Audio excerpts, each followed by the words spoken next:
good morning, my wonderful students. As you can see, today we have PKN subject. Topik kita hari ini yaitu mengenai organisasi sosial dan budaya.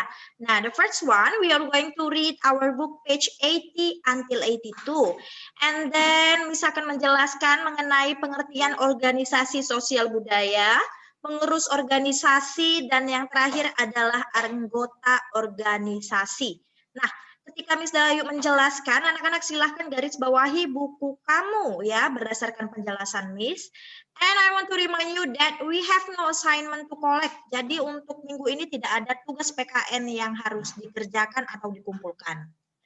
Oke, kita langsung saja masuk ke topik hari ini, yaitu mengenai organisasi sosial budaya. Nah, seperti yang kita ketahui ya, manusia adalah makhluk sosial yang tidak dapat hidup sendiri. Manusia ini sangat perlu berinteraksi dan juga bekerja sama dengan orang lain. Nah, saat bekerja sama ini di sini biasanya terjadi pembagian tugas. Pembagian tugas ini adalah cerminan tindakan organisasi dalam kehidupan sehari-hari. Contoh sederhananya adalah ketika kalian diberikan tugas kelompok. Nah, pada saat kalian mengerjakan tugas kelompok ini, kalian sudah membentuk sebuah organisasi kecil. Nah, jadi apa itu organisasi ya? Oke, pengertian organisasi. Organisasi sendiri adalah sebuah kelompok yang terdiri atas individu-individu yang memiliki tujuan bersama. Tadi seperti contoh sederhananya adalah ketika kalian membentuk sebuah kelompok untuk mengerjakan tugas kelompok. Nah, di sini satu kelompok itu terdiri atas individu-individu. Berarti anggota organisasinya ini tidak boleh hanya satu orang, harus lebih dari satu, minimal 2. Dan harus memiliki tujuan yang sama. Misalnya kalau kalian ingin mengerjakan tugas kelompok bahasa Indonesia, maka semuanya bertujuan untuk menyelesaikan tugas bahasa Indonesia saja, bukan menyelesaikan tugas yang lainnya. Oke, lalu kita masuk organisasi sosial budaya. Apa itu organisasi sosial dan budaya? Nah, yaitu adalah kelompok masyarakat yang memiliki tujuan bersama dalam bidang sosial budaya. Nah, tujuan organisasi ini diputuskan oleh seluruh anggota dengan cara musyawarah. Contohnya organisasi pecinta sepeda tua. Nah, tujuan utamanya adalah untuk melestarikan sepeda tua dengan mengenalkannya kepada generasi muda. Oke, next kita masuk ke bagian pengurus organisasi. You can see or you can read your book page 81. Nah, pengurus organisasi sendiri ini adalah anggota yang bertugas mengatur dan mengawasi jalannya program dan kegiatan organisasi. Nah, untuk memilih pengurus organisasi ini dapat dilakukan dengan 2 cara. The first one, voting, yaitu pemilihan pengurus organisasi melalui pemungutan suara.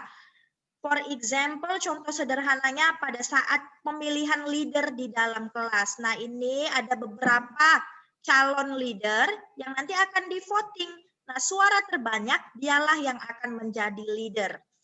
Next, cara kedua adalah aklamasi, yaitu pemilihan pengurus organisasi melalui penunjukan langsung kepada satu orang yang dianggap mampu melaksanakan tugas dengan baik.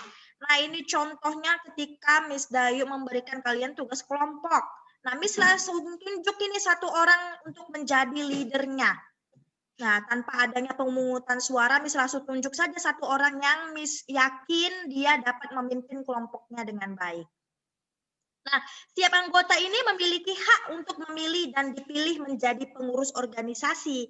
Para pengurus akan bekerja sama dengan anggota dalam menjalankan kegiatan dan program organisasi. Lalu selanjutnya ada anggota organisasi. Nah, setiap organisasi pasti memiliki anggota ya dengan jumlah tertentu. Bisa anggotanya sedikit atau bisa juga banyak. Nah, setiap anggota ini memiliki kewajiban. Selain kewajiban juga memiliki hak. Nah, apa-apa saja ya kewajiban anggota organisasi? Nah, ini dia. Yang pertama, saling menghargai dan menghormati anggota organisasi. Lalu, menaati peraturan dan tata tertib organisasi. Dan melaksanakan kegiatan organisasi. Selanjutnya, bekerja sama dengan anggota lain. Dan yang terakhir, musyawarah dalam memutuskan sebuah keputusan. Nah, di balik kewajiban, anggota organisasi juga memiliki hak antara lain, yaitu mengikuti pemilihan pengurus organisasi, lalu mengemukakan pendapat, kritik, dan saran, dan yang terakhir mengikuti kegiatan yang dilaksanakan oleh organisasi tersebut. Oke, kids, sekian penjelasan Miss mengenai pengertian organisasi, pengurus organisasi, dan anggota. Next week, kita akan lanjutkan ke bagian program kegiatan, tata tertib, dan juga organisasi sosial budaya di Indonesia. Thank you for watching.